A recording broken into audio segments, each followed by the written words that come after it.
말도 안 되는 일이 벌어졌습니다. 여기 30년간 일본에서 인정받던 지질학자가 하루아침에 모든 것을 잃었다고 합니다. 9.0 규모의 대재앙이 온다는 연구 결과를 발표했다가 일본 정부로부터 해임당해버린 것인데요. 일본은 대체 뭘 숨기고자 하는 걸까요? 과연 일본에서 무슨 일들이 벌어지고 있던 걸까요?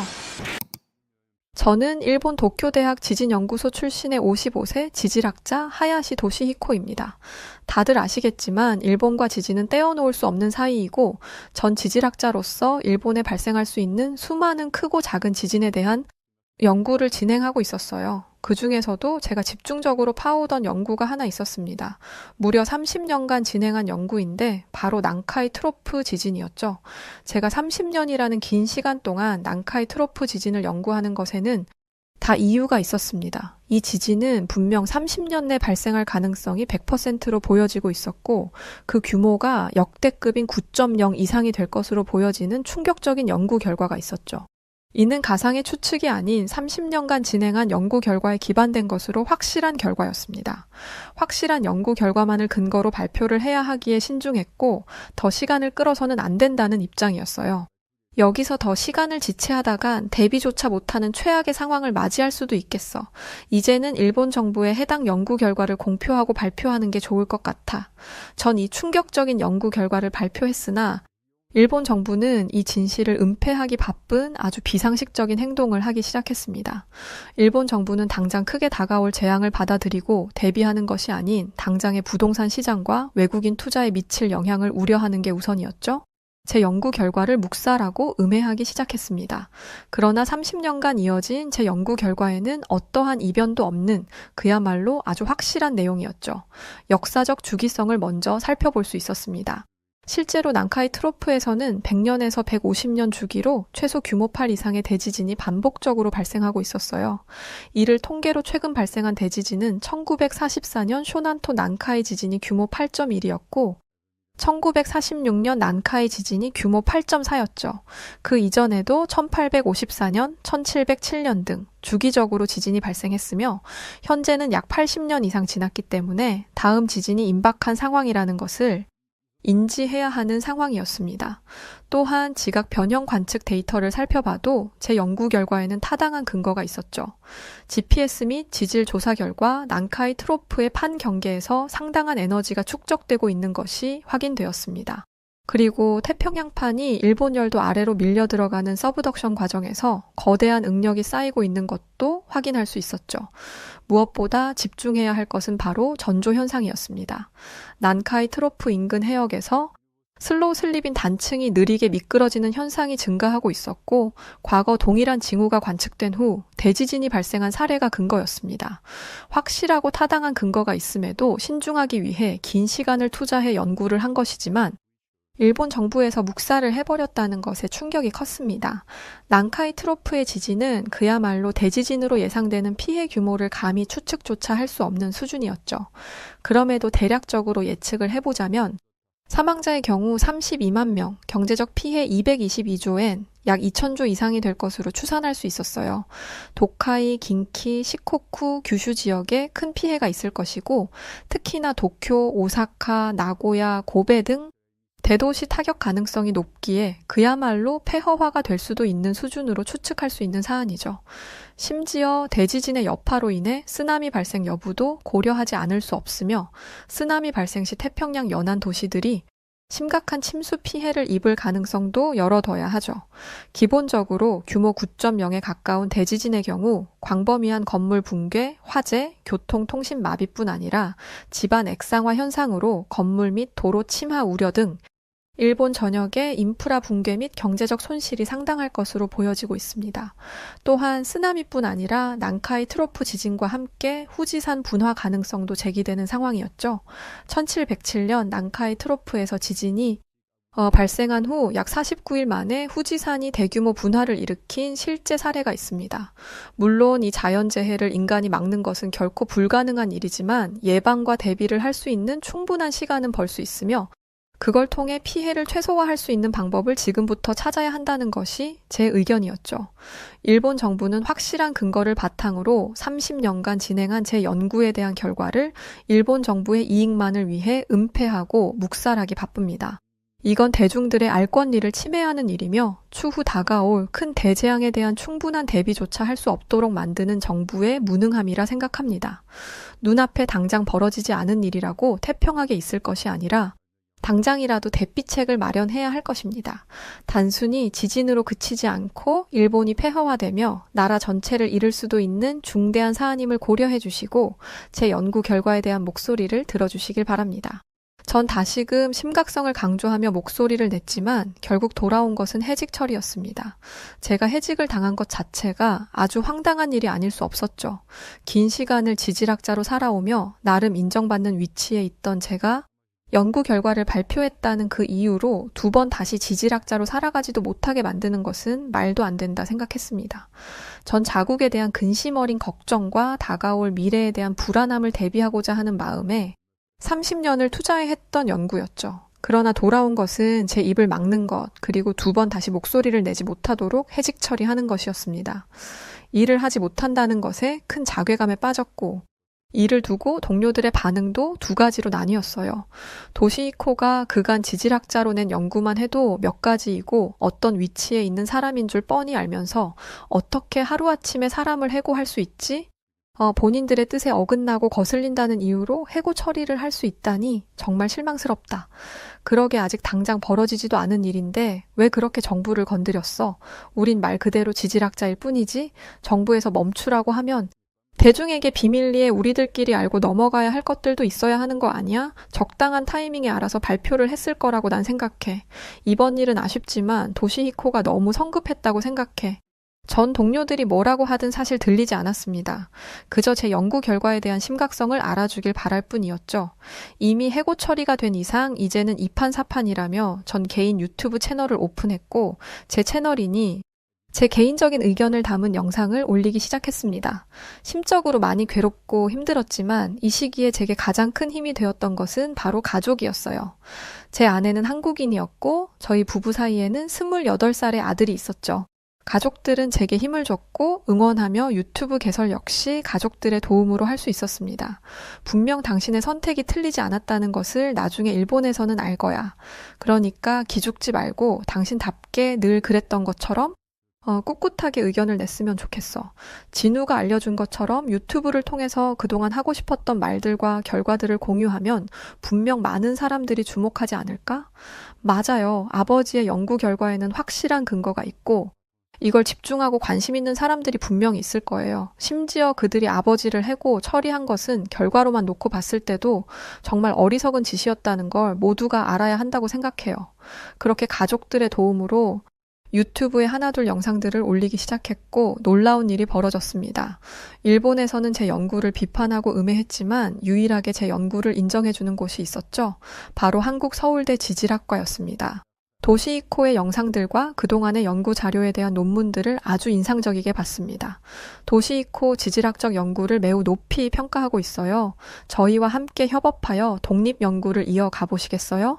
한국 서울대 지질학과에 좋은 제안을 받았고 무엇보다 제 연구를 인정하고 높이 평가해준다는 그들의 자세가 참 감사했어요. 그렇게 전 그들과 함께 협업을 하며 양심적인 독립 연구를 이어가며 제 유튜브도 운영했습니다. 전 제 채널에 도쿄는 유리성이라고 비판하는 영상을 게시했습니다. 도쿄는 그야말로 유리성이 따로 없습니다. 빈번하게 지진은 발생하고 있지만 실질적으로 대책도 없으며 강진이 발생했을 때 매우 취약한 구조적 문제를 가지고 있죠. 이로 인해 전력, 수도, 교통이 모두 지진의 단번에 마비될 수 있고 이건 시뮬레이션을 통해 보여드리겠습니다. 제 영상에는 단순히 의견으로 목소리를 내는 것이 아닌 늘 타당한 근거를 바탕으로 목소리를 냈으며 그에 따른 시뮬레이션 영상 등을 함께 보여드렸죠. 도쿄는 초고층 건물이 밀집된 초고밀도 도시이지만 강진이 발생하면 대규모 붕괴 위험이 존재하는 곳입니다. 현대식 빌딩은 내진 설계가 적용되었지만 여전히 기반 지반이 약한 지역이 많아 액상화 가능 지역이 많죠. 도쿄에는 1970년대, 1980년대에 지어진 내진 설계가 미흡한 건물들이 여전히 존재하고 있으며 이는 순식간에 무너질 건물의 취약점을 보여주는 꼴이었습니다. 그럼에도 불구하고 일본 정부는 도쿄의 내진 보강, 방제 인프라 강화 등 다양한 대응책을 마련하지 않으며 근본적인 해결책 선택 또한 어렵다는 것이 현실이었죠.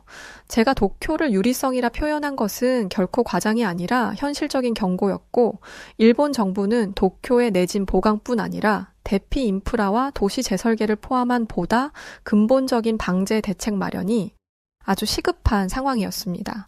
이어 전 일본의 재난 대응 시스템이 얼마나 취약한지를 한국과 비교 분석해서 직접 보여주는 것을 선택했어요. 일본은 세계에서 가장 지진이 많이 발생하는 나라이지만 재난 대응 시스템이 한국보다 취약한 부분이 너무도 많습니다. 일본과 한국의 재난 대응 체계를 정확히 비교하면서 일본이 상대적으로 어떤 부분들이 취약한지 알아보겠습니다. 일본은 한국에 비해 취약점들이 많았습니다. 그 중에서도 지진 대응 시스템을 먼저 보자면 내진 기준이 늦게 도입되어 1981년 이전 건축물, 즉 노후 건물이 많았죠. 액상화 위험 지역도 많기에 강진 발생 시 도로, 건물 침하 우려를 배제할 수 없고 긴급 경보 시스템이 있으나 2011년 동일본 대지진 때 일부 지역에서는 제대로 작동하지 않았습니다. 그에 비해 한국은 최근 신축 건물 내진 기준이 일본보다 더 엄격해졌다고 했죠. 또한 긴급 재난 문자가 일본보다 신속하고 전국 단위로 전달되어 확인 못하는 국민이 없을 정도의 정확성을 갖추고 있었습니다. 무엇보다 도심 대부분이 안반 지형이라 액상화 위험 자체가 낮았죠. 쓰나미 및 태풍 대응 시스템을 봐도 일본 2011년 동일본 대지진 당시 쓰나미 경보 시스템 지연 및 부실 대응의 이력이 있었고 후쿠시마 원전 사고로 인해 재난 발생 시 원전 관리가 취약하죠. 한국의 강점 중 한반도는 쓰나미 피해가 상대적으로 적고 원전 관리도 철저하다는 것과 태풍 피해 대비 체계가 상대적으로 우수하다는 것이었습니다. 세세하게 들어가면 하나하나 비교할 것이 많지만 큼직하게 가장 중요한 재난이 발생했을 때 정부 대응 속도도 비교를 했습니다. 일본은 재난 대응이 지방자치단체 중심으로 이루어져 중앙정부 대응이 늦은 편이고 2011년 동일본 대지진 당시 정부의 초기 대응이 미흡해 혼란이 발생한 것을 모두 아는 사실이었죠. 또한 구호 물품 및 대피소 운영이 원활하지 않아 이재민 피해가 증가하는 2차 피해도 늘 빈번하게 발생하곤 합니다. 그러나 한국 정부의 대응은 강점이 많았어요. 중앙정부가 재난 발생 시 직접 지휘하여 아주 신속한 대응이 가능하고 국가 재난 대응 시스템이 체계적으로 정리되어 있었죠. 또한 비상시 긴급 구호 물품 지원 속도가 일본과 비교할 수 없는 속도로 빠른 편이었습니다. 결국 일본은 지진이 많아 방제 시스템이 잘 갖춰진 것처럼 아주 보기 좋게 포장을 해뒀지만 현실적인 구조적 문제, 정부 대응 속도, 원전 관리 등에서 한국보다 매우 취약한 상태라는 것이 안타까운 현실입니다. 그럼에도 불구하고 일본 정부는 이를 개선하려 시도하지 않는 것이 더 큰 문제라 생각합니다. 전 지속적으로 현 문제를 연구하고 영상 업로드를 하며 시청자분들께 알릴 것입니다. 그렇게 전 제가 할 수 있는 최선을 다해 연구 결과 및 현재 일본의 문제점들을 적나라하게 제 채널에 올렸어요. 그 와중에 한국 서울대 지질학과와의 협업에도 소홀하지 않았습니다. 더 많은 연구를 위해 한국에 방문을 하게 되었는데 이게 저를 더 넓은 세상으로 인도하는 첫 걸음이 되었어요. 한국을 방문한 후 저는 서울의 최첨단 방제 시스템에 매우 감탄을 했습니다. 한국은 대단한 IT 강국이라는 이름에 걸맞게 최첨단 IT 기술과 빅데이터를 활용한 스마트 재난 관리 시스템을 응용해 아주 스마트한 방제 시스템을 구축하고 있었죠. 이를 통해 재난 대응 능력을 지속적으로 향상시키고 있었습니다. 특히나 지진, 홍수, 미세먼지 등 다양한 재난을 실시간으로 감시하고 대응하는 체계를 갖추고 있어 일본과 비교할 수 없는 수준의 강력한 시스템에 감탄했어요. 서울은 스마트 기술을 적극적으로 활용한 방제 시스템을 운영 중에 있었습니다. 로트 기반 재난 감지 센서를 주요 건물, 다리, 터널 등에 설치하여 지진, 홍수, 화재 등을 조기에 감지할 수 있었고 AI 빅데이터 분석을 통해 기상 정보와 CCTV 데이터를 분석해 재난 예측 및 대응에 최적화된 모습이었죠. 또한 드론과 로봇을 활용해 화재, 홍수, 붕괴 위험 지역을 실시간으로 모니터링하고 디지털 트윈 기술로 가상 도시 모델을 만들어 재난 시뮬레이션 및 대피 경로를 파악하고 있었습니다. 끝으로 5G 기반 긴급 통신망을 구축해 재난 시에도 신속한 정보 전달과 긴급 구조 활동이 가능하도록 시스템이 구축되어 있었어요. 이 외에도 홍수 태풍 대비 스마트 방제 시스템, 화재 대기오염 대응 시스템 등 각각 세부적으로 다양한 시스템들이 있었습니다. 가장 놀라운 것은 상황 발생 시 전 국민에게 1초 내에 긴급 재난 문자를 발송하는 초고속 재난 경보 시스템을 운영하고 있다는 것이었죠. 서울은 그야말로 미래 도시라 해도 과언이 아닌 수준이네요. 스마트 방제 도시라니 상상도 못 해봤습니다. IT 기술과 빅데이터를 결합하여 최첨단 재난 대응 시스템을 이렇게 구축해뒀다니 발전하는 시대에 알맞은 변화를 하고 있는 유일한 국가라고 할 수 있네요. 제가 일본 정부에 바라는 것은 정말 이 정도도 아니라 인정하고 대비하는 것이었는데 한국은 정말 대단하네요. 전 한국의 높은 수준에 많이 놀랐습니다. 지질학자라면 누구나 한국의 이런 시스템을 보면 놀랄 수밖에 없고 이곳에 몸담아 연구를 하고 싶은 욕구가 생길 수밖에 없었죠. 처음으로 이때 한국인으로 태어났으면 정말 좋았겠다는 생각을 했고 한국인인 제 아내가 부럽기까지 했던 순간이었어요. 제게 한국 서울대에서 좋은 제안을 준 것은 맞으나 어디까지나 전 일본인이니 한계가 있다고 생각했습니다. 만약 한국인으로 태어나 제가 이곳에서 지질학자로 살았다면 제가 원하는 연구를 하며 미래지향적인 인생을 살 수 있었겠구나 싶어 서글퍼졌어요. 이어 저는 한국의 시스템에 대해 더 놀라운 얘기들을 듣게 되었습니다. 한국은 이런 시스템들이 잘 구축되어 있어서 실제로 큰 태풍이나 지진에도 일주일 이내에 복구가 가능하다고 했죠. 이건 정말 대단한 일이었습니다. 일본은 3개월이 넘어도 복구가 어려운 게 현실이었으니 말이죠. 그래서 전 이 두 가지를 비교하는 데이터를 공개하기로 결심했고 한국 엔지니어링의 우수성을 부각시키며 일본이 반성하길 바랐습니다. 한국과 일본의 재난 복구 속도 차이는 아주 극명하게 드러나고 있다는 데이터입니다. 한국은 최첨단 IT 기술을 활용한 스마트 재난관리 시스템 덕분에 태풍이나 지진 발생 후 일주일 이내에 주요 복구가 완료되는 반면 일본은 3개월 이상 걸리는 경우가 대부분이죠. 실제로 2022년 태풍 흰남노가 발생했을 때 한국은 3에서 5일 만에 전력과 도로 복구를 완료했고 일본 피해 지역은 3주 이상 전력 공급이 중단되었습니다. 또한 2016년 경주 지진 5.8 규모로 발생했을 때 한국은 일주일 내 주요 건물이 복구되었고 동일 규모 일본 지진은 무려 3개월 이상 복구를 지연시켰죠. 한국의 엔지니어링 우수성은 상당한 수준이며 일본은 현재의 심각성과 무지함을 인정하고 변화하는 것에 집중해야 합니다. 발전하고 있는 지금 이 순간에도 제자리 걸음만 한다면 일본의 미래는 그야말로 처참할 것을 장담합니다. 이렇게 방송을 하고 난 후 반응은 아주 뜨거웠어요. 이전에 제 말에 집중하지 않던 사람들도 점점 관심을 보이기 시작했고 이제야 비로소 제 목소리를 들어주는 사람들이 많이 생기기 시작했습니다. 그들은 일본과 한국의 현재 시스템적 차이가 어느 정도 수준인지 알기를 원했고 전 이 또한 아주 세세하게 분석해 전달했죠. 무엇보다 가장 심각한 것은 따로 있다는 말도 남겼습니다. 시스템적인 부분에서 타국보다 뒤처질 수 있습니다. 다만 일본의 가장 큰 문제는 현재의 문제와 다가올 문제를 인정하지 않고 그저 회피하고 있다는 것이죠. 그렇다고 일이 벌어진 후 뒷수습을 제대로 하느냐? 그것도 아닙니다. 예비, 대응, 해결 이 셋 중 어느 것 하나도 똑바로 하지 못하고 있다는 것이 가장 큰 문제라는 것을 꼭 알아주시길 바랍니다.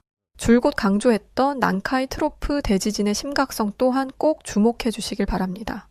많은 사람들이 제 목소리를 들어주고 있을 때를 놓치지 않고 저는 다시금 다가올 난카이 트로프 대지진에 대한 심각성을 강조하기 시작했어요. 영상을 처음 올렸을 당시 반응은 별로 좋지 않았었죠. 전문가들이 말한 것 중에 정말 벌어진 일이 몇 개나 있죠. 막말로 난카이 트로프 대지진이 발생한다고 쳐도 그걸 막을 수 있는 방법은 없는 것 아닌가요? 왜 이렇게 선동해서 사람들을 공포에 빠지게 만드는지 이해할 수 없네요. 왜 이렇게 계속 말하는 건지 예측은 계속 바뀌는 거 아닌가요? 30년 내에 언젠가라면 확실한 것도 아니잖아요. 30년 내내 우리 일본인들이 불안에 떨며 살기를 바라나요? 이미 너무 오래전부터 나온 얘긴데 여태 아무 일도 없는 걸 괜히 주목받으려 쇼하지 마세요. 모두 제 말에 부정적인 반응을 강하게 보였지만 이번에는 달랐습니다. 오히려 제게 난카이 트로프에 대한 얘기를 더 해달라고 요청을 했고 전 다시 한번 제대로 이야기를 다루게 되었어요. 난카이 트로프 지진은 이제 더 이상 언젠가라는 먼 훗날의 이야기로 둘 것이 아니라 미리 대피책을 둬야 하는 중대한 사안입니다. 만약 지진의 여파가 후지산 폭발로 이어질 경우 매우 심각한 상황을 초래할 수 있죠. 도쿄 수도권 99%가 마비될 것이고 원전 사고 가능성도 있습니다. 이는 후쿠시마 사태보다 10배 이상은 심각한 수준으로 대재앙이 일본을 덮칠 수 있습니다. 난카이 트로프 지진으로 왜 후지산 폭발 가능성이 있는지부터 차분히 설명을 했습니다. 지진으로 인해 지각이 크게 변할 수 있고 이런 지각 변화가 후지산을 포함한 화산의 활동을 자극할 수 있죠. 결국 지진의 충격이 화산 내부의 마그마 통로에 영향을 미쳐 폭발을 일으킬 가능성이 있는 것입니다. 또한 후지산은 활화산으로 수백 년간 폭발이 없었으나 여전히 폭발할 위험이 존재하는 화산이죠. 최근 연구에 따르면 후지산 내부의 마그마 활동은 지금도 활발하게 이루어지고 있다고 밝혀졌어요. 한마디로 이런 후지산이 폭발한다면 화산재와 화염은 주변 지역을 완전히 뒤덮을 것이고 대기 오염뿐 아니라 기후 변화를 일으킬 가능성도 높습니다.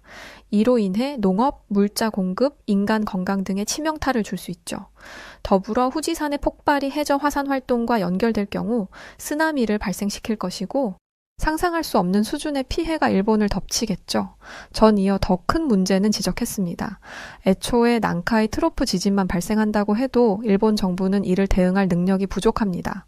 그러나 지진의 화산 폭발까지 동시에 발생한다면 일본 전역에서 대피와 구조 작업은 매우 복잡해지죠. 한순간에 일본은 마비가 될 것이고 수많은 목숨을 앗아가는 것을 두 손 놓고 볼 수밖에 없는 처참한 순간을 맞이하게 될 것입니다. 그 고비를 넘겼다고 한들 일본 경제는 처참하게 무너져 세계 경제에도 충격을 줄 수 있습니다. 일본에 닥쳐올 재앙에 대한 큰 경고에 이어 전 한국의 대체 에너지 기술이 얼마나 앞서 있는지를 강조했습니다. 한국은 대체 에너지 기술 분야에서 세계적으로 선도적인 위치를 차지하고 있습니다. 특히 태양광, 풍력, 수소와 같은 청정 에너지 분야에서 아주 강력한 기술력을 보유하고 있죠. 태양광은 세계 1위 수준이고 신재생 에너지 3020 계획을 통해 2030년까지 태양광 발전 비율을 20%로 확대할 목표도 있습니다. 한국은 정부 차원에서 대체 에너지에 대한 강력한 정책적 지원을 아끼지 않고 있으며 지속 가능한 에너지 시스템을 구축하기 위한 투자와 연구 개발이 활발하게 이루어지고 있어요. 이 덕에 한국은 앞으로도 글로벌 대체 에너지 시장에서 아주 중요한 역할을 할 것입니다. 일본은 대체 에너지에 대한 기술력에 있어 내세울 것이 없지만 그에 비해 한국은 세계적으로 알아주는 기술력을 보유하고 있죠. 만약 큰 재앙이 온다고 한들 한국은 어떻게든 살아날 수 있는 방법이 너무도 많았습니다. 그러나 일본은 살아날 수 있는 방법이 없었죠. 전 이런 일본의 심각성을 계속해서 한국과 비교하며 말을 했지만 실질적으로 일본 정부의 태도가 달라지는 것은 없었습니다. 그럼에도 꿋꿋하게 제가 할 수 있는 제 역할을 했죠. 그러던 중 놀라운 현상 하나를 발견하게 되었어요. 일본의 자연재해와 경제 침체가 심화되면서 점점 많은 일본인들, 특히나 젊은 세대가 한국으로 이주하는 현상을 목격하게 되었습니다. 서울, 부산 등 한국 주요 도시에 일본인 커뮤니티가 급증하고 있었고 일명 한국 드림을 꿈꾸는 일본 청년들이 많다는 것을 알게 되었어요.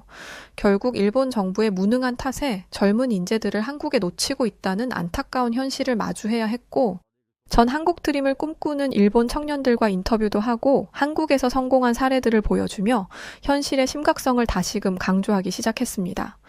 현재 수많은 일본인들, 특히 젊은 세대는 일명 한국 드림을 꿈꾸며 한국으로 대거 이주하고 있습니다.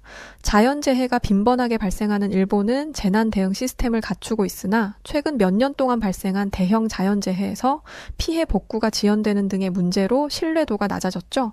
결국 안전을 찾아 한국으로 이주를 떠나는 추세입니다. 또한 일본의 경제 성장률 저조, 저출산과 고령화 등의 문제로 장기 불황뿐 아니라 청년 실업률이 높은 반면에 한국을 포함한 해외에서 더 나은 취업 기회와 경제적 안정성을 찾을 수 있다는 것이 이유입니다. 이뿐 아니라 한국은 생활 수준과 편의성에서 높은 평가를 받고 있으며 특히 IT 인프라, 교통망, 문화적 매력 등이 젊은 세대에게 큰 장점으로 다가오고 있습니다. 스마트 도시 환경과 디지털화된 생활은 일본의 전통적인 도시 생활과 비교했을 때 현대적이고 편리하다는 인식을 주고 있죠.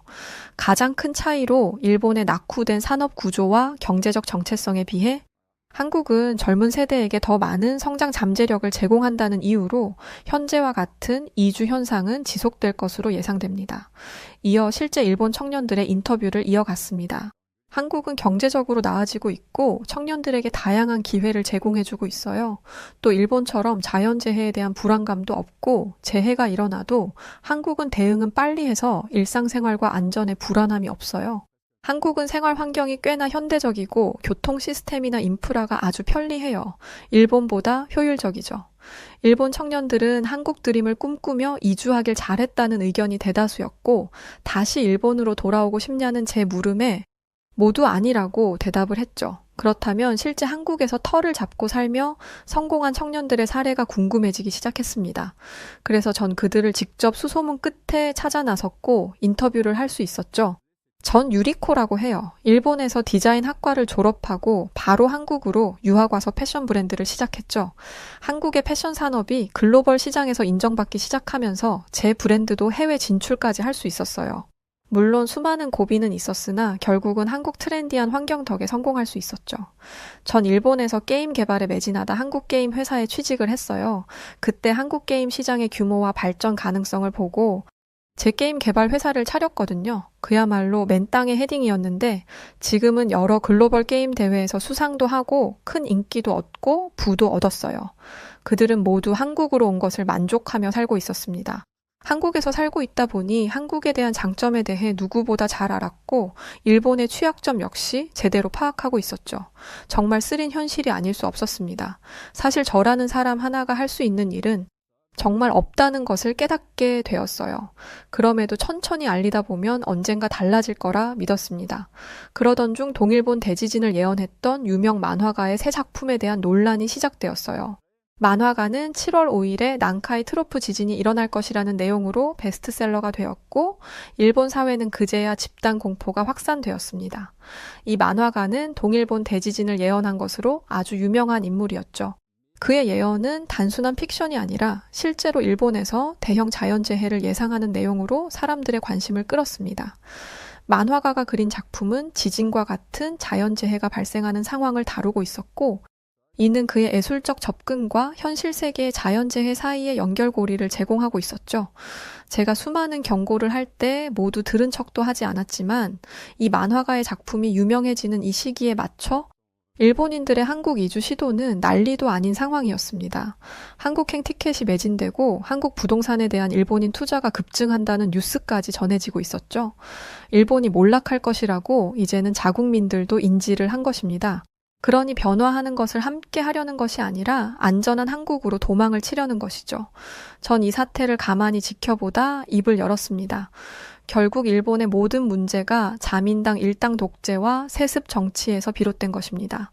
한국을 보십시오. 활발한 자유민주주의와 정권 교체를 통해 끊임없이 혁신하고 발전하는 모습이지 않습니까? 한국은 이제 세계에서도 우위에 있는 국가로 감히 신용조차 낼 수도 없는 수준에 이르렀습니다.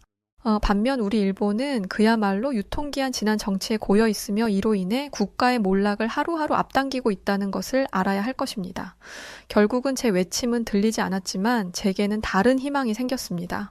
제 아들이 근무하는 한국 건설사가 일본의 재해 복구와 안전 인프라 구축을 위한 대규모 프로젝트를 수주하는 성과를 거둔 것이죠. 늘 아버지인 제가 어떤 부분에서 걱정하고 고뇌하는지를 잘 알고 있던 아들이라 그런지 본인이 할 수 있는 선에서 저와 함께 해주려는 것이었죠. 한국의 기술력과 안전 시스템이 일본을 구원할 수 있는 유일한 희망이라는 것을 저뿐 아니라 아들도 알고 있습니다. 부디 이 프로젝트가 무사히 끝이 나서 일본이 발전하고 시스템 구축하는 것의 첫걸음이기를 바랄 뿐이죠. 한일 협력으로 꼭 성과를 거두길 바랄 뿐입니다. 하나 확실한 것은 한국에서 배워야 일본의 미래가 있다는 것이고 이걸 이미 젊은 일본인들은 아는 것 같습니다. 네, 오늘 이야기는 여기까지입니다. 난카이 대지진 정말 많이 들리는 이야기인데 실제로 벌어질까봐 솔직히 걱정도 됩니다. 그래서 그런가 요즘 곳곳에 일본 젊은이들이 많이 보이던 이유가 이런 것일 수도 있겠네요. 자, 그럼 오늘 사연 어떻게 들으셨나요? 사연이 좋으셨다면 구독과 좋아요 부탁드립니다. 그럼 지금까지 사연을 전해드린 저는 여우튜브 송은지였고요. 저는 더 좋은 이야기로 다시 찾아오겠습니다. 영상 시청해주신 모든 분들 고맙습니다. 그리고 늘 감사드려요. 항상 사랑합니다. 늘 건강하세요. 당신만의 유튜브